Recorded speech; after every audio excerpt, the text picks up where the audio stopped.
Hello बच्चों, last जो second part के अंदर लास्ट में मैंने एक क्वेश्चन दिया था कि एक वर्ताकार पथ में एक समान चाल से गतिशील इलेक्ट्रॉन उत्पन्न करेगा। तो देखो डियर, जब कोई इलेक्ट्रॉन वर्ताकार पथ में गतिशील है तो इसके प्रत्येक स्थिति एक समान चाल, देखो चाल तो समान है लेकिन इसका वेग देखें तो यानी हर बिंदु पर इसके वेग की दिशा बदलती रहती है। यानी वेग का परिमाण तो समान है लेकिन हर बिंदु पर वेग की दिशा बदलती रहती है। इसका मतलब असमान वेग होगा और असमान वेग क्या उत्पन्न करता है? विद्युत क्षेत्र, चुंबकीय क्षेत्र और यानी असमान वेग से गतिशील इलेक्ट्रॉन विद्युत क्षेत्र, चुंबकीय क्षेत्र और विद्युत चुंबकीय तरंगे उत्पन्न करता है। तो इसका डी ऑप्शन सही हो जाएगा। ठीक है, देखो डियर, आज हम पढ़ेंगे आवेशन की विधियां। पहली विधि है घर्षण विधि।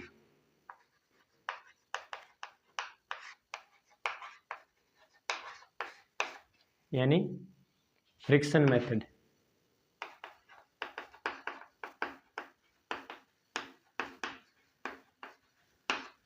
देखो, घर्षण विधि के बारे में अपन ने पहले भी चर्चा कर ली है कि जब दो उदासीन वस्तुओं को परस्पर रगड़ा जाता है तो ऊष्मा उत्पन्न होती है।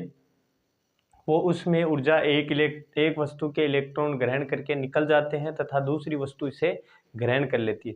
जिस वस्तु से इलेक्ट्रॉन निकलते हैं वो धनावेशित होती है और जो वस्तु इलेक्ट्रॉन ग्रहण करती है वो क्या हो जाती है? ऋणावेशित। इस प्रकार दोनों वस्तुएं एक दूसरे के विपरीत आवेशित हो जाती है। तो वस्तुओं में आवेश किसके कारण है? घर्षण के कारण। इसलिए इसे क्या बोलते हैं? घर्षण विधि।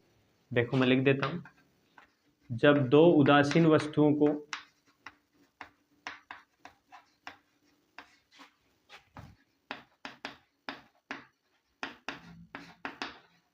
परस्पर रगड़ा जाता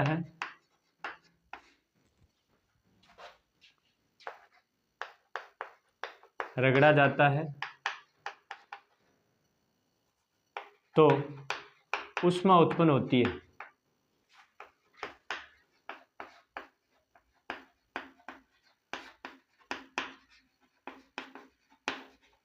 ये उसमें ऊर्जा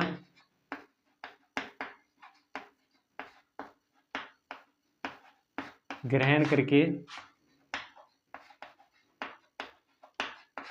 एक वस्तु से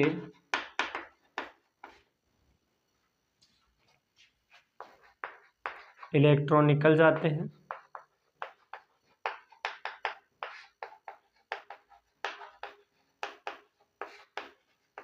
तथा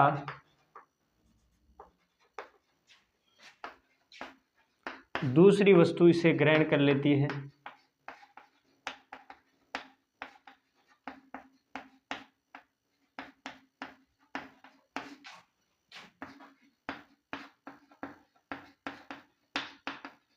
इस प्रकार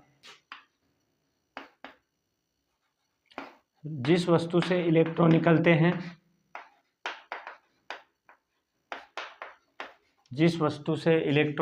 हैं,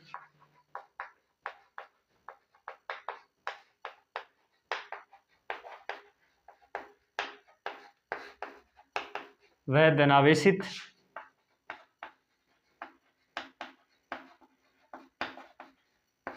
तथा जो वस्तु इलेक्ट्रॉन ग्रहण करती है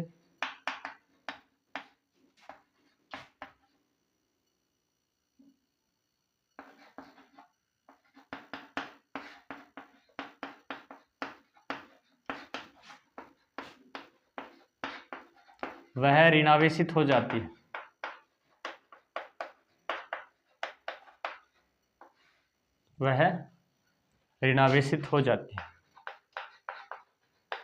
इस प्रकार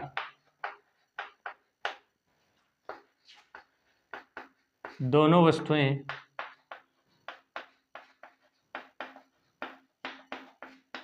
एक दूसरे के विपरीत आवेशित हो जाती हैं।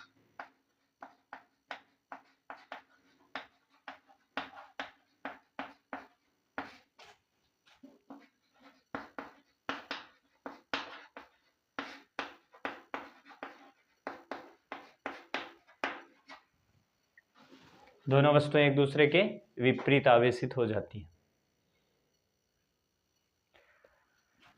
एग्जाम्पल, सूखे बालों में कंघा करने पर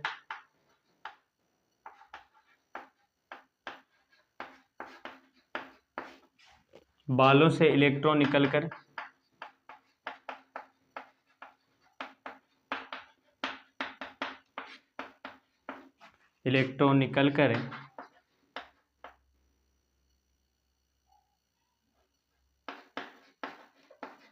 कंघी में चले जाते हैं।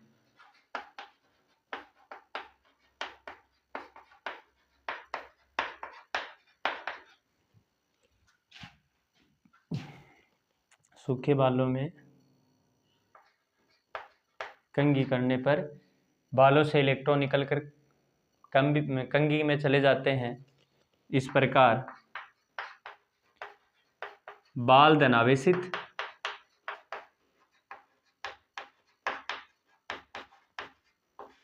व कंघी ऋणावेशित हो जाती है।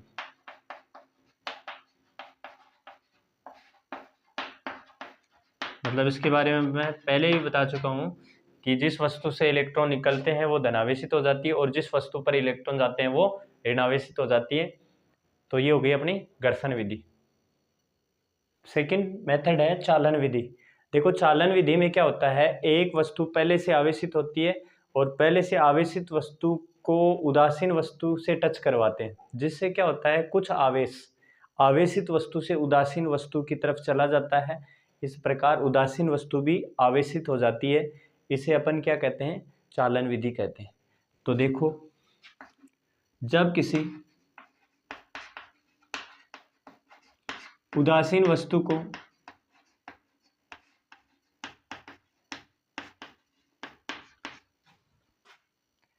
आवेशित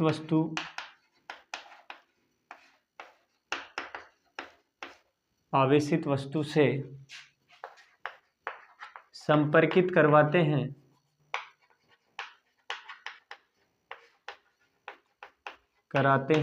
तो आवेशित वस्तु से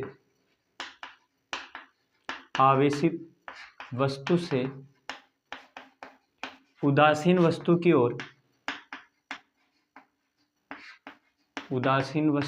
ओर आवेश का स्थानांतरण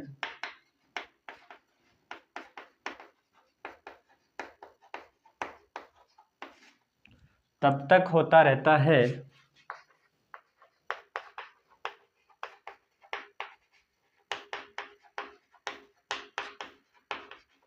जब तक कि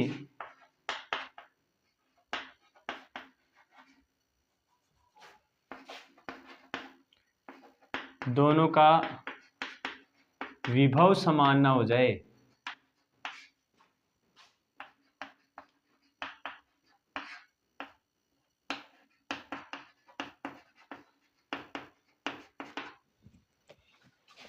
देखो डियर,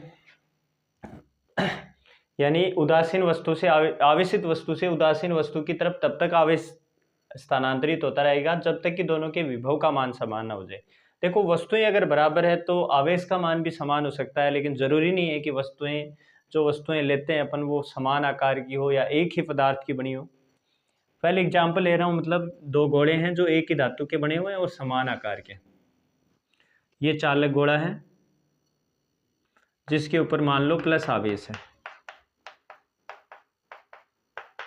ना, पहले से धनावेशित गोला है। और एक ये दूसरा गोला है, ये उदासीन गोला है, इस पर अभी कोई आवेश नहीं है और इस गोले को अपन चालन के द्वारा आवेशित करना चाहते हैं, तो इन दोनों को परस्पर इस पर संपर्कित करवा देंगे।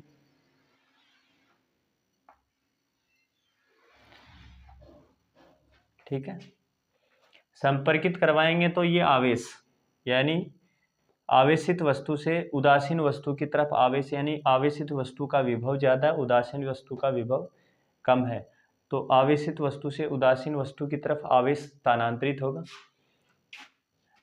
है ना। कुछ आवेश आवेशित वस्तु से किस में आ जाएगा, उदासीन वस्तु की तरफ। मैं नाम दे देता हूँ, मान लो जो उदासीन वस्तु है ये ए है और आवेशित वस्तु है वो बी है। तो संपर्कित करवाने से क्या है, कुछ आवेश ए पर भी आ गया।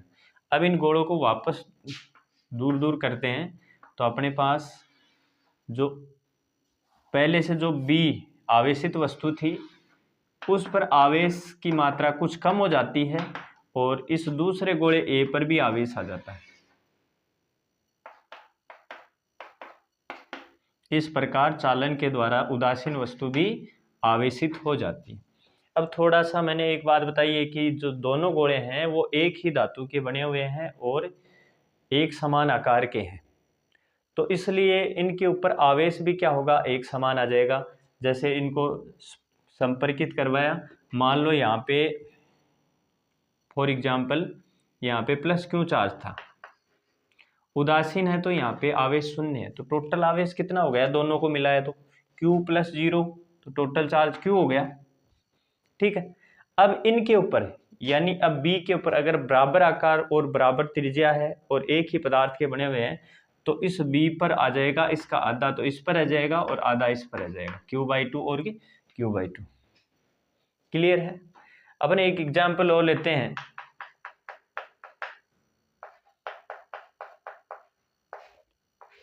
देखो,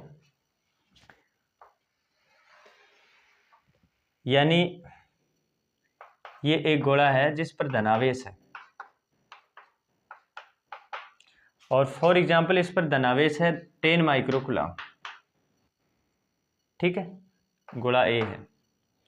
एक दूसरा गोला बी है, ये उदासीन नहीं है, इस पर भी कुछ आवेश है। अभी अपन बराबर आकार के गोलों की बात कर रहे हैं, इस पर भी कुछ आवेश है, इस पर मान लो कुछ कम आवेश है और इस पर है 4 माइक्रोकूलम। ठीक है, अब देखो इसका विभव ज्यादा है क्योंकि इस पर आवेश की मात्रा अधिक है, इसलिए इस गोले का विभव V का सूत्र होता है KQ/R। तो जिसमें Q का मान ज्यादा हो उसका V ज्यादा होगा क्योंकि V समानुपाती क्यों हो गया, तो इसका विभव यानी मैं बोलता हूं इसका विभव V1 है और इसका विभव V2 है, और यहाँ पे शर्त यह है कि V1 > V2।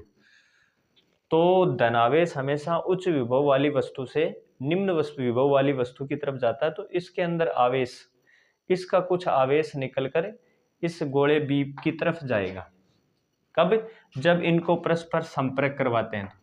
दोनों गोलों को परस्पर संपर्कित करवाया तो आप देखोगे कि दोनों पर यानी दोनों बराबर आकार के, तो मैंने अभी बताया ही है, दोनों पे टोटल कितना चार्ज आ जाएगा, दोनों पे यानी 10 माइक्रोकूलम ये था, 4 माइक्रोकूलम ये है, दोनों को मिला के हो गया 10 माइक्रोकूलम प्लस 4 माइक्रोकूलम, इसका मतलब 14 माइक्रोकूलम टोटल चार्ज हो गया इन दोनों। जब इनको अलग अलग करेंगे, जब इनको वापस अलग अलग करेंगे तो अब देखो जो ए गोला है उस पर कितना धनावेश बचेगा, इस पर बचेगा 7 माइक्रोकूलम, और जो बी गोला है उस पर भी 7 माइक्रोकूलम। समझ में आई बात। तो इस यहाँ पे आपने एक चीज देखी है कि जो धनावेश होता है ना उसका स्थानांतरण उच्च विभव वाली वस्तु से निम्न विभव वाली वस्तु की तरफ होता है। क्लियर है मेरी बात। अब ये तो दोनों गोले समान आकार के थे इसलिए आवेश भी इस पर बराबर मात्रा में आ रहा है, जबकि इसके अंदर होता क्या है कि विभव का मान, अब यहाँ पे दोनों का विभव, ए वस्तु का विभव यानी V1 = V2 हो गया। आवेश अगर बराबर आकार के हैं तो आवेश भी बराबर हो जाता है। अब थोड़ा सा मैं आपको बताऊं कि ये विभव और आवेश इनमें संबंध क्या होता है। देखो अपन एक इसके लिए एग्जाम्पल लेते हैं, ध्यान देना इस चीज पर। जैसे अपने पास एक पानी की टंकी है और एक छोटी टंकी है ना, इसके समांतर ही है, हाइट इतनी है लेकिन ये थोड़ी सी, और इसको एक बीच में एक पतले पाइप से जोड़ रखा है ना, यहाँ पे कोई वाल से ये बंद है। अब देखो डियर, इसके अंदर पानी भरा हुआ है, तो जो पानी का लेवल है ना, ये स्तर है, इस स्तर को अपन बोल देते हैं कि ये स्तर इंगित करता है विभव को। जो पानी का लेवल है वो इंगित कर रहा है विभव को, और जो पानी की मात्रा है वो माना आवेश को प्रदर्शित करती है। अगर ये मान लो ये वाल लगाया, ये आप खोलोगे तो इसमें पानी आएगा दूसरी टंकी में भी, यानी इसका स्तर तो कुछ कम हो जाएगा और इसका स्तर बढ़ जाएगा। तो क्या दोनों के स्तर बराबर हो गए, है ना, दोनों के स्तर बराबर हो जाएंगे। इसका कुछ स्तर नीचे आ गया और इसमें से पानी तब तक इसमें आता रहेगा जब तक कि दोनों के स्तर बराबर नहीं हो जाए। तो इसका मतलब विभव दोनों के बराबर हो गए। जबकि क्या इन दोनों में पानी की मात्रा बराबर है? तो आप कहोगे नहीं सर, इसके अंदर तो पानी की मात्रा कम है इसकी तुलना में, है ना। तो ये छोटी टंकी है। अगर मान लो इसी आकार की ये दूसरी टंकी होती तो इनका लेवल भी बराबर होता और इनके अंदर पानी की मात्रा भी बराबर होती, जो अपन ने इस एग्जाम्पल के अंदर लिया है। लेकिन हो सकता है कि एक वस्तु दूसरी वस्तु है वो आकार में छोटी हो जाए तो उसका विभव हमेशा बराबर हो जाता है, लेकिन जरूरी नहीं है कि उसके ऊपर आवेश बराबर होगा। क्लियर है मेरी बात?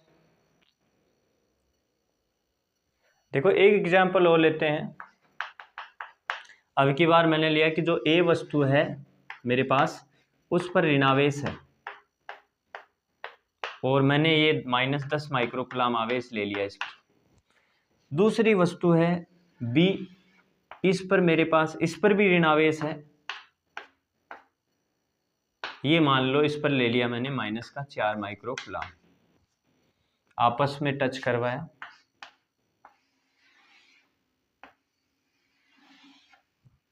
ये वस्तु ए है, ये वस्तु बी है, दोनों पे ऋणावेश होगा कितना, यानी 10 + 4 -14 माइक्रोकूलम होंगे दोनों पर। ठीक है, फिर इसको अलग अलग करेंगे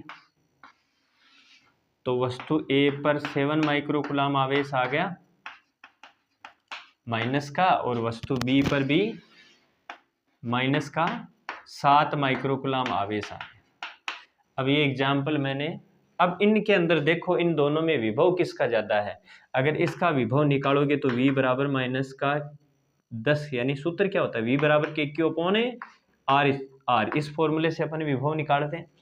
तो इस यानी K नियतांक है, दूरी कोई भी मान लो, यानी R तो दोनों के लिए कॉमन है। तो पहले का विभव कितना हो गया, -10, यानी Q का मान -10 हो गया K/R, और उसके लिए निकालेंगे तो V का मान -4 KR।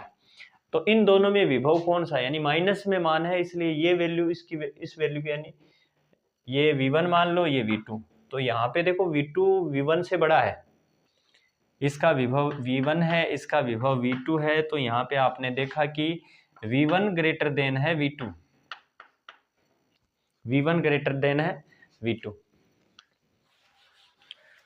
तो अब देखना, पहले इस पर 10 माइक्रोकूलम आवेश था, लेकिन अब इसके पास कितना माइक्रोकूलम आवेश है, 7 माइक्रोकूलम आवेश है। जबकि गोले ए का विभव क्या है, सॉरी ये गोले एक उल्टा लिख दिया क्या मैंने, यानी इसका विभव V1 मान लो और इसका विभव V2 मान लो, है ना, क्रम से मान लेते हैं। तो अब यहाँ पे V2 ग्रेटर देन V1 है, V2 ग्रेटर देन V1 है। अब देखो इसका विभव ज्यादा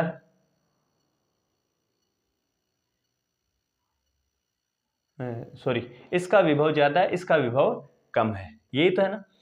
तो अब आवेश किधर से किधर गया, देखो इसके पास पहले 4 माइक्रोकूलम आवेश था और अब इसके पास कितने माइक्रोकूलम आवेश है, 7 माइक्रोकूलम आवेश है माइनस का। इसका मतलब इसमें से आवेश निकल के इस पर गया है, इसमें से आवेश निकल के किस पर गया है, इस पर। जबकि इस गोले का विभव ज्यादा है, इस गोले का विभव कम है। तो इसका मतलब यानी वस्तु बी का विभव अधिक है, वस्तु ए का विभव कम है। तो लेकिन जो ऋणावेश है लास्ट में आप देखो, यहाँ पे पहले 10 माइक्रोकूलम था, अब इसके पास 7 माइक्रोकूलम है, इसके पास 4 माइक्रोकूलम था माइनस का, लेकिन अब इसके पास माइनस का 7 माइक्रोकूलम है। इसका मतलब कुछ आवेश वस्तु ए से निकल के बी पर गया है, जबकि बी उच्च विभव पर है और ए निम्न विभव पर है। तो जो ऋणावेश होता है उसका स्थानांतरण हमेशा निम्न विभव से उच्च विभव वाली वस्तु की तरफ होता है, जबकि इसके अंदर क्या देखा, इसके अंदर धनावेश का स्थानांतरण, इसका विभव ज़्यादा था, इसका कम था, तो इधर से इधर गया। देखो इसके पास पहले 4 माइक्रोकूलम ही था, लेकिन अब कितना हो गया, 7 माइक्रोकूलम। तो इसका मतलब इसमें से आवेश निकल के इस पर गया है। तो धनावेश का स्थानांतरण उच्च विभव वाली वस्तु से निम्न विभव वाली वस्तु की तरफ होता है, जबकि ऋणावेश का स्थानांतरण निम्न विभव वाली वस्तु से उच्च विभव वाली वस्तु की तरफ होता है। क्लियर है मेरी बात? तो इसको लिख लेते हैं अपन।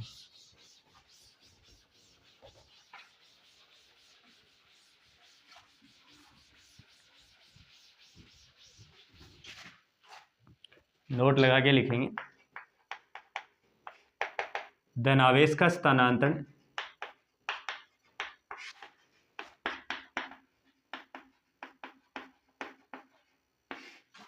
हमेशा उच्च विभव वाली वस्तु से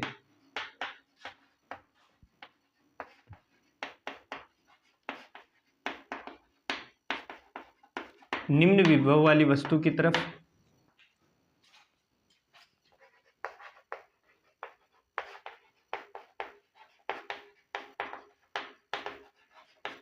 वस्तु की ओर, जबकि ऋणावेश का स्थानांतरण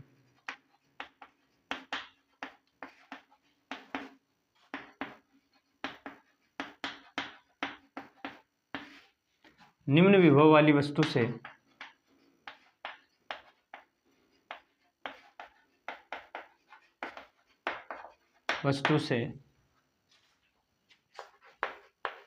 उच्च विभव वाली वस्तु की तरफ होता है।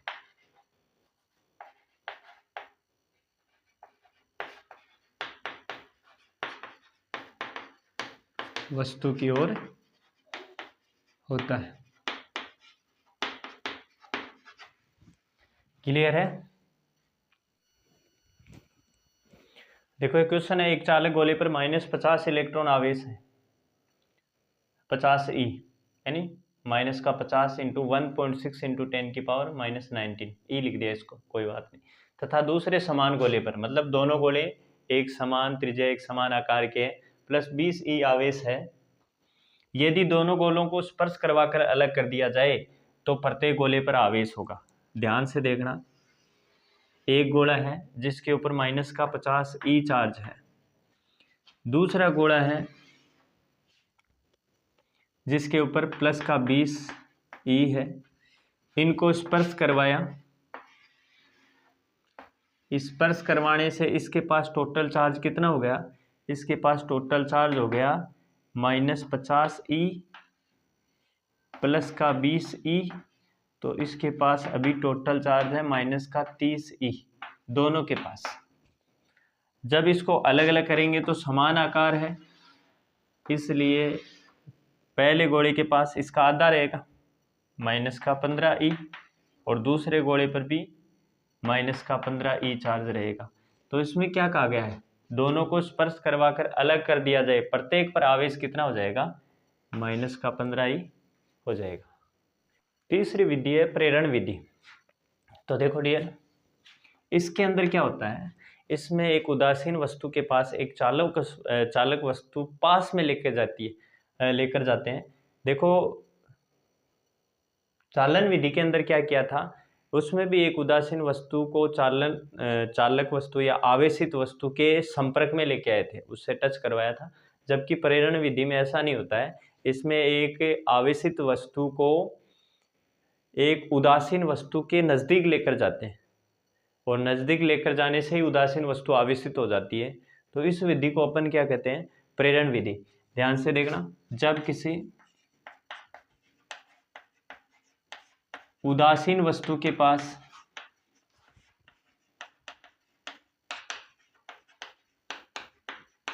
आवेशित वस्तु लेकर जाते हैं,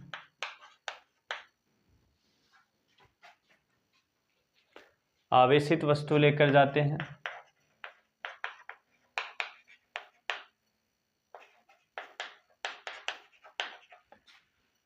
तो उदासीन वस्तु के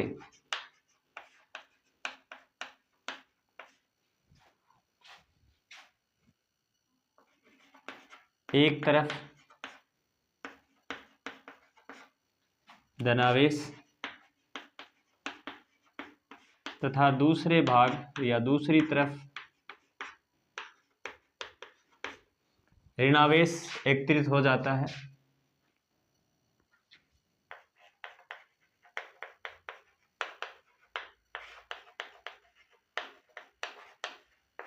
एकत्रित हो जाता है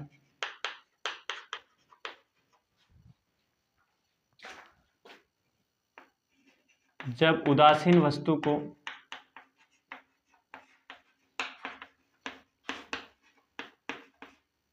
भू संपर्कित कर देते हैं। उदासीन वस्तु के दूसरे भाग को, उदासीन वस्तु के दूसरे भाग को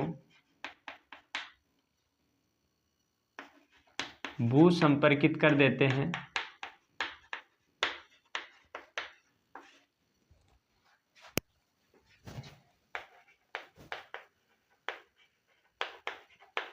तो दूसरी तरफ वाला आवेश पृथ्वी में चला जाता है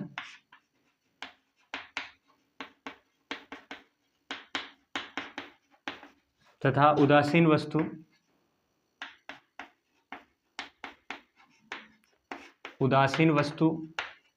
आवेशित वस्तु के विपरीत आवेशित हो जाती है। आवेशित वस्तु के विपरीत आवेशित हो जाती है।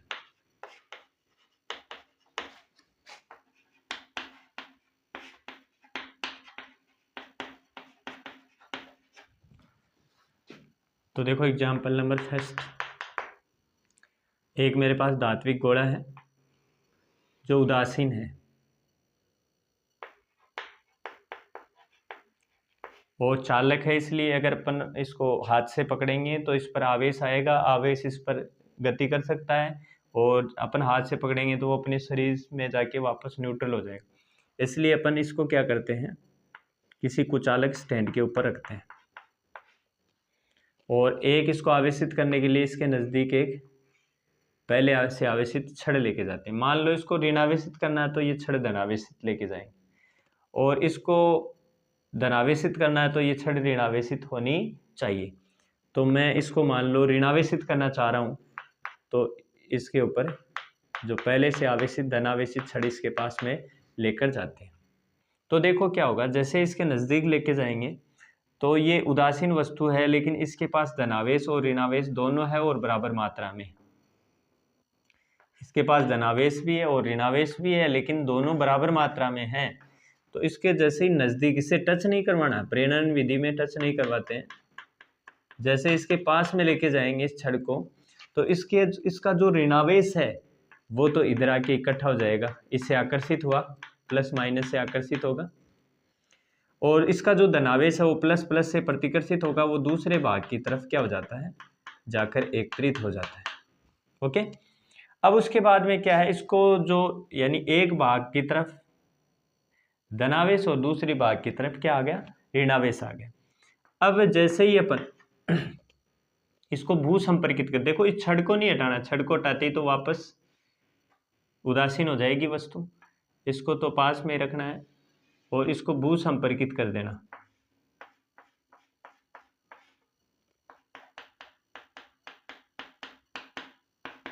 भू संपर्कित कर देते हैं तो इसके ऊपर जो नेगेटिव चार्ज है ये तो इससे आकर्षित है लेकिन पॉजिटिव चार्ज क्या हो गया, डिस्ट्रॉय हो गया। उसके बाद में अब इसका भू संपर्क ये हटा देते हैं तो इसके पास अब ओनली नेगेटिव चार्ज है। तो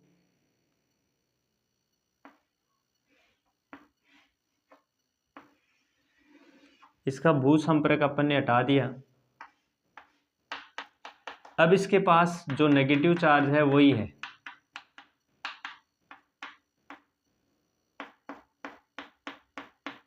ठीक है, अब जैसे ही अपन इस छड़ को हटाते हैं, जो पहले से आवेशित वस्तु है उसको वापस हटा देते हैं तो ये जो नेगेटिव चार्ज है, नेगेटिव अब एक दूसरे को प्रतिकर्षित करेगा और प्रतिकर्षित करके एक समान रूप से इस तरह से पूरे गोले पर क्या हो जाएगा, वितरित हो जाएगा। तो इस प्रकार से ये वस्तु क्या हो गई, ऋणावेशित हो गई। अगर अपन इसको धनावेशित करना चाहते तो यहाँ से पहले से ये ऋणावेशित लेके जाते, ऋणावेशित लेके जाते तो यहाँ पे प्लस आवेश आ जाता है, यहाँ पे माइनस आवेश, फिर ये माइनस आवेश पृथ्वी में चला जाता, प्लस आवेश बचता, फिर यहाँ पे प्लस आवेश बचता। जैसे छड़ हटाते तो पूरी ये वस्तु क्या हो जाती, आपस में ये प्रतिकर्षित होकर अब सबसे दूर चले जाएंगे। अगर चालक वस्तु है तो इसकी सतह पर आ जाती और ये वस्तु क्या हो जाती, धनावेशित हो जाती। अगर अपने पास दो गोले हैं और दोनों ही उदासीन है, तो इसको ऐसे टच करवा दिया और टच करवा के कुचालक स्टैंड पे रखा और इसको प्रेस पर टच करवाया और अब इसके पास कोई पहले से आवेशित चालक छड़ लेके जाते, पहले से आवेशित मान लो धनावेशित छड़ अपन इसके पास लेके गए, तो इसमें क्या होगा, इन दोनों गोलों में प्लस और माइनस आवेश है लेकिन वो बराबर बराबर मात्रा में है। तो इसका जो जितना भी माइनस आवेश है दोनों गोलों का, वो इधर आके इकट्ठा हो जाएगा, इससे आकर्षित होगा। और ये चालक गोले हैं इसलिए इसके ऊपर आवेश चल सकता है, तो सारा आवेश चलकर इधर आके इकट्ठा हो गया। और इन दोनों गोलों का जितना प्लस आवेश था वो इस प्लस से प्रतिकर्षित होके इधर जाकर इकट्ठा हो गया। समझ में आई बात? अब क्या करते हैं, यानी इस ए मान लो, ये बी मान लो, इस चालक छड़ को तो लगे रहने देते हैं, ये दूसरा जो गोला बी है इसको अलग कर लेते हैं।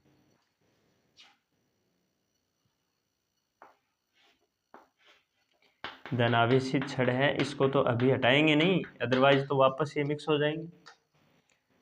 ये तो गोले एक के पास लगी हुई है, जिसके कारण इसका जो ऋणावेश है वो यहीं इस तरफ ही इकट्ठा रहे और गोले बी को अलग कर लिया। तो गोले बी को अलग करते ही जो गोला बी है उस पर धनावेश था, तो ये धनावेश बराबर बराबर यानी एक समान रूप से पूरे गोले पर क्या हो जाएगा, वितरित हो जाएगा। अब नेक्स्ट स्टेप में छड़ भी हटा लो, छड़ हटा लेंगे तो ये जो ऋणावेश है ये गोले ए पर एक समान रूप से वितरित हो जाएगा। तो ए गोला क्या हो गया, ऋणावेशित हो गया और गोला बी है वो धनावेशित हो गया। तो ये हुई बेटा प्रेरण विधि। इस तरह से अपन प्रेरण विधि द्वारा किसी वस्तु को आवेशित कर सकते हैं। तो आज के लेक्चर में बस इतना ही। Thank you.